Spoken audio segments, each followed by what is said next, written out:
In this video, I will show you how to set up a Google Cloud account without using a personal credit card. Many people think they need a standard Visa or MasterCard to access these powerful cloud tools, but there are actually a few clever workarounds.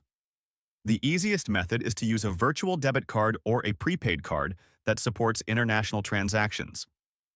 First, you need to head over to the Google Cloud Console website and sign in with your regular Gmail account.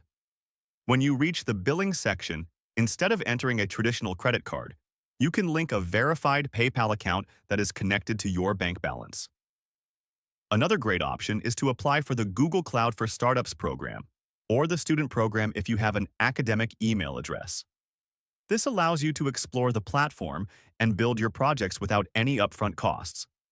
Make sure your account information matches your payment method to avoid any security flags. Once you have submitted your details, you can start using the cloud services immediately.